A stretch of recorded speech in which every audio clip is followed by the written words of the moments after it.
Pondok Kopi. Perkenalkan, nama saya Adit dan mohon izin saya akan memandu acara pada malam hari ini. Malam hari ini kita akan ada beberapa rangkaian acara. Yang pertama nanti ada pembukaan oleh Bapak RT 03, lalu ada sambutan dari Bapak RW 010, lalu juga ada doa yang dipimpin oleh Pak Bambang, dan juga ada hikmah kemerdekaan oleh Pak Dedi. Selanjutnya supaya vibe 17-annya ini lebih terasa lagi, akan ada hikmah kemerdekaan yang akan disampaikan oleh Pak Dedi Mahardi. Beliau warga RT 03 yang juga seorang author dan juga inspirator dan speaker. Dan baru saja menerbitkan buku yang ke-27 ya Bapak? 26, baik. Kepada Bapak Dedi Mahardi kami persilakan.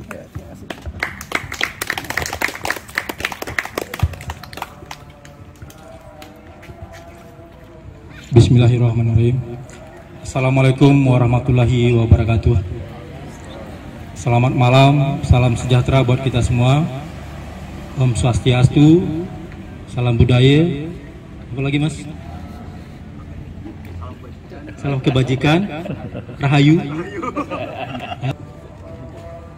Yang kami hormati Pak RW, Pak RT, Pak Pantas, semua warga, Pak Hans, ya, Pak Ajat, Pak Herman, yang mungkin tidak bisa kami sebutkan semuanya satu persatu.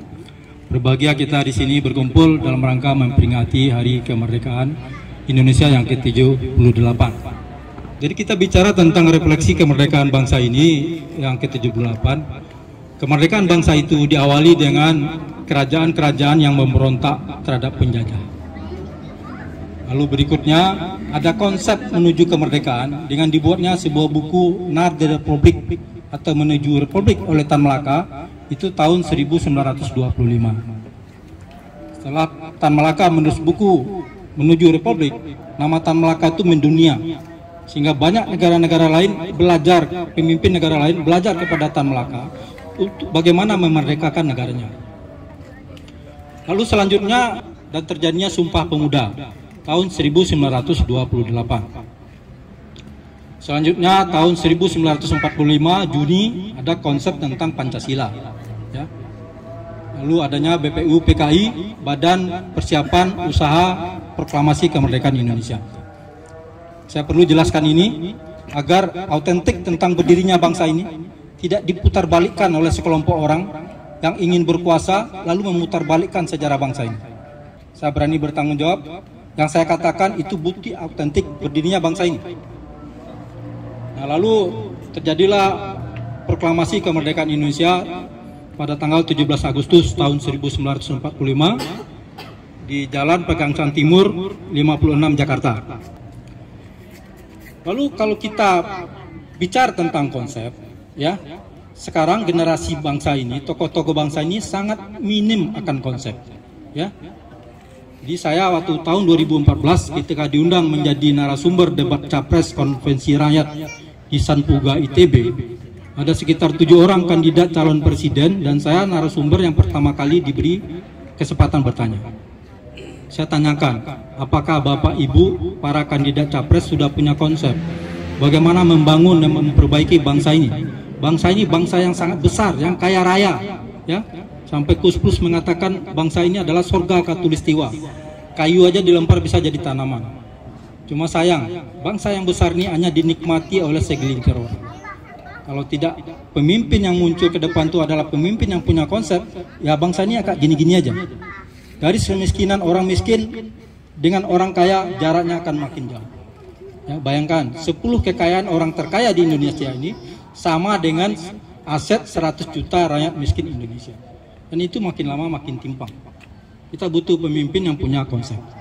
Ya, jadi kepada warga Malaka Country, ya saya mohon kepada anak-anaknya dikatakan belajarlah berorganisasi agar muncul pemimpin-pemimpin bangsa ini. Ya, Pak RW tadi menyinggung tentang pemilu. Kita sedih Pak, ada orang yang sudah 5 kali berusaha jadi presiden. Seolah di bangsa ini nggak ada orang lain, nggak ada orang yang punya konsep bagaimana memimpin bangsa ini. Lalu kalau kita bandingkan bangsa ini dengan bangsa Korea dan Cina, ya, Korea itu hanya berbeda 2 hari merdeka dengan bangsa kita. Korea itu merdeka 15 Agustus tahun 1945.